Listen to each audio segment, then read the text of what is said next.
नमस्कार दर्शक बंधु मु आज यही वीडियो रे आपण मानू कहबाकू जाउछि गोटा आंब आचार किपरि प्रस्तुत करंती। जदि आपण माने केही चैनल रे नुआ थांती चैनल को सब्सक्राइब करंतु एवं पाखरे आसुथिबा बेल आइकन टी ऊपर प्रेस करी पुनी ऑल नोटिफिकेशंस ऊपर क्लिक कर दियंतु। ताहेले एमिति जहा भी किछि नुआ नुआ रोसेई संबंधी वीडियो अपलोड करिबी सर्वप्रथमे आपण माने देखिबाकू पाई परिबे एवं चैनल को जथेष्ट मात्रा रे लाइक शेयर करबा को मध्य भूलिबेनी। ताहेले चलंतु देखिनबा गोटा आंब आचार किपरि प्रस्तुत करंती एवं एथि पई कोन कोन सामग्री प्रथमे नेबाकू हुए।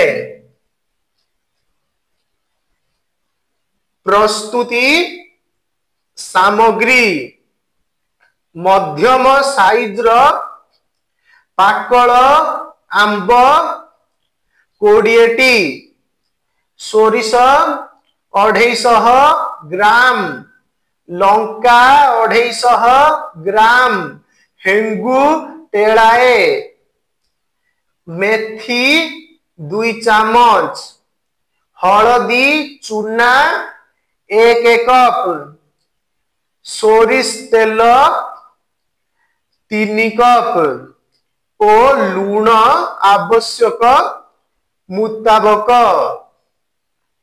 प्रणाली आंब को धोई पोछि नेबे, डेम्फ पाखरु 4 फाड़ करी काट,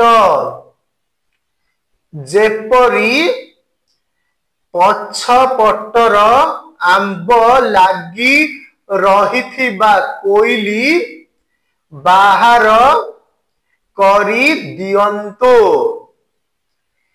गोटा आंब मध्य रे लूण देई गोटिए रात्र रखंतु।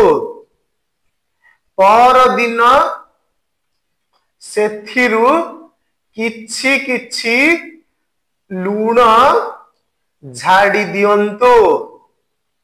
लंका को सुखिला कड़ाई रे गरम करी चूना करी दियंतो। सोरिष को चूरी चोपा पाछुड़ी चूना करी रखी दियंतो। हेंगु को टिके तेल देई भल भाबरे भाजी चूर्ण करी नियंतो। मेथी को सुखिला कड़ाई रे भाजी रखंतो।